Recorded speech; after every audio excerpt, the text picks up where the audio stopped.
इससे पहले कल सुशांत केस में ईडी ने रिया से 9 घंटे पूछताछ की, लेकिन ईडी रिया के जवाबों से संतुष्ट नहीं दिखी। अब ईडी रिया को सोमवार को एक बार फिर पूछताछ के लिए बुला सकती है। वहीं सुशांत के पिता ने रिया की याचिका पर सुप्रीम कोर्ट में कहा है कि जब मामला सीबीआई के पास पहुंच चुका है तो फिर पूरे मामले को बिहार से मुंबई ट्रांसफर करने का कोई मतलब ही नहीं रह जाता। और इस बीच रिया की डायरी में सुशांत के लिखे एक नोट का दावा किया जा रहा है, जिसमें सुशांत रिया के परिवार का जिक्र कर रहे हैं। यह बताया जा रहा है कि कल दरअसल ये जो पन्ने हैं रिया ने ईडी के साथ शेयर किए हैं और उसमें जो बातें लिखी हुई हैं, रिया की तरफ से दावा यह किया जा रहा है कि असल में ये सुशांत की हैंडराइटिंग है। लेकिन ये 6 तस्वीरें देखिए और पूरी तरह से इस पूरे मामले में इस वक्त जिस तरह से ईडी पूछताछ कर रही है, तो वहीं जांच आगे बढ़ा रही है।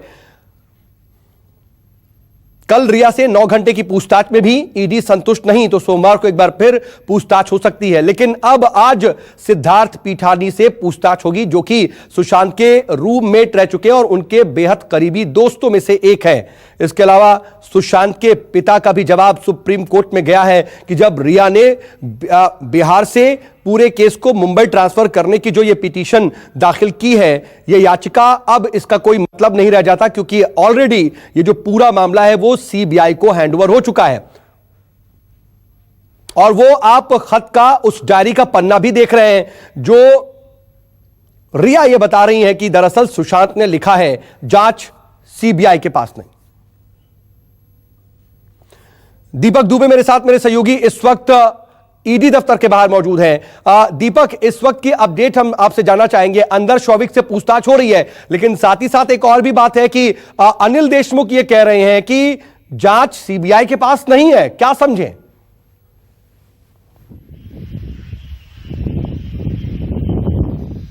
जी, अनिल देशमुख का बयान सामने आया है। उन्होंने नागपुर में यह बयान दिया हुआ है कि सीबीआई के पास अभी ये मामला नहीं है, क्योंकि मुंबई पुलिस इस पूरे मामले की जांच कर रही है, क्योंकि मामला जो है वो सुप्रीम कोर्ट में लंबित है और 11 तारीख तक हमें जवाब देना है। ऐसे में मुंबई पुलिस और महाराष्ट्र सरकार अभी भी इस बात पर कायम है कि हम इस पूरे मामले की जाँच कर रहे हैं, जाँच सही दिशा में चल रही है। ऐसे में अब देखना होगा कि सुप्रीम कोर्ट में जो मुंबई पुलिस या कहें कि महाराष्ट्र सरकार और महाराष्ट्र गवर्नमेंट की तरफ से जो हलफनामा दिया जाता है पूरे मामले में, क्या दिया जाता है, क्योंकि बिहार सरकार का हलफनामा आ चुका है।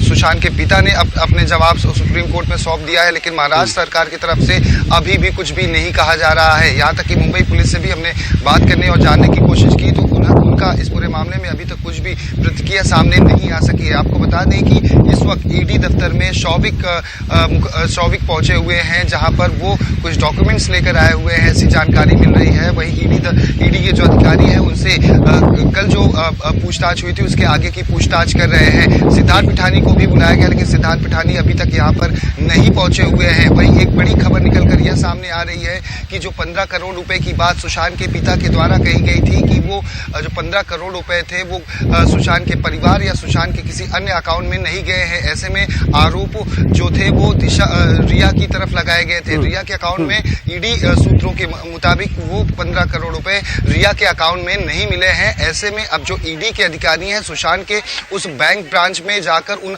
बैंक ऑफिशियल से बात करेंगे और जानने की कोशिश करेंगे, वो डेटा निकालेंगे, बैंक स्टेटमेंट और डिटेल निकालेंगे कि आखिर वो 15 करोड़ रुपए की बात जो कही जा रही है उसमें कितनी सच्चाई है और गए हैं पैसे तो किस अकाउंट में गए हैं। बिल्कुल जाहिर सी बात है, बैंक में पूरी डिटेल मौजूद होगी कि वो पूरा ट्रांजैक्शन दरअसल हुआ कहां है, कहां पर पेमेंट हुई है, क्या कितना कैश निकाला गया है, कितना जो है ऑनलाइन ट्रांजैक्शन हुआ है। लेकिन दीपक, इन सब के बीच दो अनिल देशमुख का बयान है, उसके जरा टेक्निकल पहलू को अगर आप समझा पाए, क्योंकि देखिए एक तरफ जहां बात कही जा रही है, सुप्रीम कोर्ट में बाकायदा यह बात कही गई कि केंद्र सरकार ने जो है वो सीबीआई जांच की सिफारिश मंजूर कर ली, सीबीआई ने बाकायदा पटना पुलिस से दस्तावेज ले लिए, संपर्क किया। अब यह भी माना जा रहा है कि कभी भी सीबीआई की जो टीम है वो मुंबई पहुंच सकती है।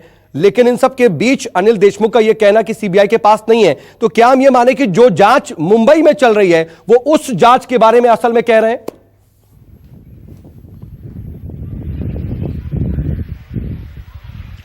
जी, अनिल देशमुख का साफ तौर पर इसी मामले को लेकर कहना है कि मुंबई पुलिस इस पूरे मामले की जांच कर रही है और जांच सही दिशा में है। लेकिन आपको बता दें कि जिस तरह से बिहार में सुशांत के परिवार के द्वारा रिया चक्रवर्ती उनके परिवार के लोगों के खिलाफ FIR दर्ज कराई थी, उसी की बिना पर CBI ने ये पूरी FIR दर्ज की है, जिसमें रिया चक्रवर्ती, उनके पिता इंद्रजीत चक्रवर्ती, सैमुअल मिरिंडा और उसके बाद उनकी मां संध्या, शौविक और श्रुति मोदी और एक अज्ञात शख्स के खिलाफ मामला दर्ज किया गया है। तो CBI ने बिहार पुलिस के उस FIR के बिना पर ये पूरा मामला दर्ज किया हुआ है और उसी को आधार बनाकर ये पूरे मामले की जांच कर रही है। ईडी भी इस पूरे मामले की जांच मनी लॉन्ड्रिंग के तहत कर रही है। 31 जुलाई को ये पूरा मामला ईडी के तहत शौविक, लेकिन दीपक, इन सब के बीच देखिए एक अहम कड़ी है, जो डायरी के पेजेस जो है वो रिया ने ईडी से शेयर किए हैं, उसके बारे में मैं आपसे पूछना चाहूंगा। लेकिन नमस्कार, मैं हूं मानक गुप्ता। अगर आपको हमारा ये वीडियो पसंद आया हो तो इसे लाइक और शेयर जरूर करें, और हां, हमें सब्सक्राइब और फॉलो करना ना भूलें ताकि आप देश और दुनिया की कोई खबर मिस ना करें। तो जुड़े रहिए हमारे साथ और देखते रहिए News 24।